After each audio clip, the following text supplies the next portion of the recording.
단양에서 모녀와 사위까지 많이 내린 비로 분 물에 휩쓸려서 실종이 되는 사고가 발생했습니다.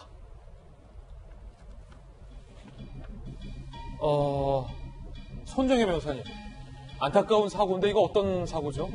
어제 오전 11시 55분경에 이제 단양군에서 어머니께서 이제 밥 배수로에 이제 물기를 틀기 위해서 나가셨던 모양입니다. 근데 갑작스런 이제 급류에 폭우에 떠내려가는 것을 사위하고 딸 내가 보고 구하려고 찾아 들어갔다 같이 실종된 사건인데요. 어머니가 빠지니까 딸하고 사위가 순간적으로 같이 뛰어들었다. 네, 지금 실종된 상태입니다. 하루빨리 찾았으면 좋겠다라는 생각을 갖고 있는데 또 더 안타까운 것은 휴가철을 맞이해서 부모님을 보기 위해서 남매들이 모였다가 이런 비극적인 상황이 벌어졌다라는 것인데 지금 충북 지역 경기 남부를 중심으로 해서 지금 휴가 가신 분들도 많은데요.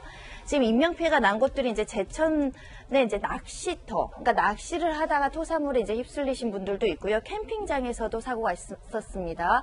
토사물에 한 명이 사망하시는 사건들도 있어서 지금 휴가 가신 분들 조심하셔야 될 것 같고요. 지금 보시면 엄마가 미끄러져서 논으로 떨어지니까 엄마하고 소리쳐 뛰어들었다. 지금 일가족, 모녀, 사이 모두 지금 실종된 분들 하루빨리 찾았으면 좋겠습니다. 그러니까 박정현 대표님 옛날에 저희 시골 살 때도 그 논밭에 배수로가 있잖아요. 네. 그런데 비가 많이 내려서 논밭이 아예 이제 잠기니까 이 노모가 이 배수로를 못 보셨던 것 같아요. 배수로가 사실은 크잖아요. 굉장히 크고 깊잖아요. 그 배수로가 제가 이제 보도를 보면은 그 배수로에 나뭇가지들이 막 엉켜가지고 밭에 물이 더 막 차는 거예요. 그러니까 이게 비가 얼마나 많이 이렇게 쏟아졌으면 그 배수로 정비하고 나뭇가지 정비하러 들어가셨다가 그냥 갑자기 확 쏟아지는 물에 휩쓸려 버린 거예요. 그러니까 이게 순식간에 뭐 400mm, 500mm씩 막 쏟아지니까 그 밭에도 불어나는 물과 그 쏟아지는 그 급류를 감당할 수 없었던 거죠. 그러니까 딸이 바로 엄마가 내 눈앞에 있었는데 갑자기 엄마가 당연히 뚝 엄마하고 빠지니까. 그 마침 눈앞에서 당연히 보일 수밖에 없으니까 당연히 어떻게 할 수 있을 것 같은 마음에 뛰어들었는데 아이고. 이 급류의 힘을 감당하지 못했고 남자인 사위마저도 이 힘을 감당하지 못하고 그냥 안타까운 이런 일이 생겨버린 겁니다. 엄마하고 뛰어들었고 옆에서 또 그걸 사위도 또 같이 뛰어들었고 오빠가 차를 타고 하류 쪽 다리까지 가서 엄마를 구하겠다고 뛰어들려는 것을 어렵게 막았다. 그러니까 언니는 이미 실종이 됐고 그 여동생이 이제 오빠가 차를 타고 가니까 정말 울면서 오빠를 만류하는 그 장면이 김영주 의원님 너무나도 좀 안타깝습니다.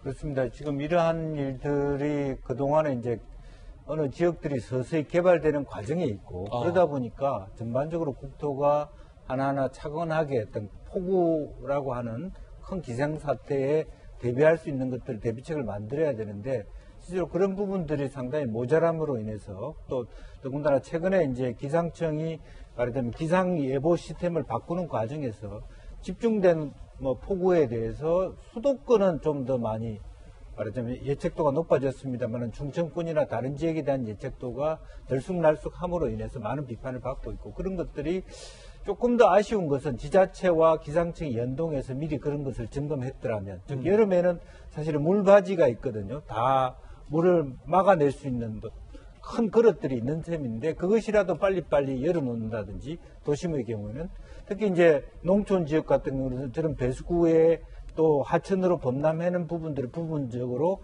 차단할 수 있는 어떤 여러 가지 대책들이 존재할 수 있음에도 불구하고 항상 우리는 이제 사후에 말하자면 약방문처럼 그런 일들이 있었고 서울시만 하더라도 2011년 우면산 사태 10년 그리고 강남역 같은 경우는 2011년 13년에 계속적인 이런 사고들이 있었고 과거에 박 시장도 2015년까지 완전히 이 문제를 해결하겠다고 했음에도 불구하고 각종 공사들이 연기되면서 똑같이 그런 일이 반복되고 있다는 것이 굉장히 아쉽게 생각되는 부분입니다.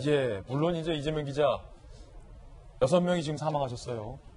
단양 모녀와 사위의 실종 사건에는 지금 많은 국민들이 안타까워하고 있는데 어떤 실종 또 어떤 사망이야 안타깝지 않겠습니까만은 과연 어떤 딸이 또 어떤 사위가 어떤 아들이 내 엄마 내 아빠가 갑자기 눈앞에서 물속으로 훅 가라앉는 것을 보고 뛰어들지 않겠어요. 그게 다 자식 마음이잖아요.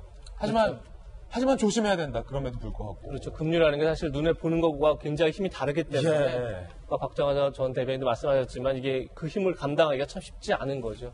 굉장히 빠른 물살들이 그리고 시간당 100mm, 막 400mm씩 내린다 그러면 사실 어마어마한 물의 양이 한 번에 밀려오는 거기 때문에 사실 감당하기가 쉽지 않죠. 그러다 보니까 아마 사위도 그러니까 딸이 먼저 구하려고 들어갔다고 하더라고요. 그래서 바로 사위가 따라 들어갔는데 그게 불과 한 5초밖에 안 됐다고 합니다. 그런데도 불구하고 하여튼 다 떼어나갈 정도로 굉장히 급류가 빨랐다는 거고 그리고 그 뒤에 지금 조금 전에 말씀하신 여동생이 이제 오빠까지 이제 강을 따라가서 어떻게든 구해보려고 했지만 사실 이 물살이라는 게 저희도 취재해 보면 가장 무서운 취재가 사실 수해 취재입니다. 왜냐하면 밑에가 보이지 않기 때문에 잘못 들어가도 그렇죠. 예. 저희도 이제 취재에다 보낼 때 가장 조심하는 게 수해 취재인데 이 바닥 자체가 어떻게 된 건지 알 수 없어서 또 그 물의 힘을 알 수 없어서 어떻게 될지 몰라서 사실 굉장히 위험한데 지금 보니까 이제 다 사고 나신 분들이 물론 이제 뭐 낚시를 하다가 혹은 이제 뭐 산책을 하다 이런 분들도 계시지만 사실 이제 농민분들 같은 경우는 이 비에 농사를 한번 망치면 사실은 뭐 1년 내내 굉장히 피해가 막심하기 때문에 어떻게든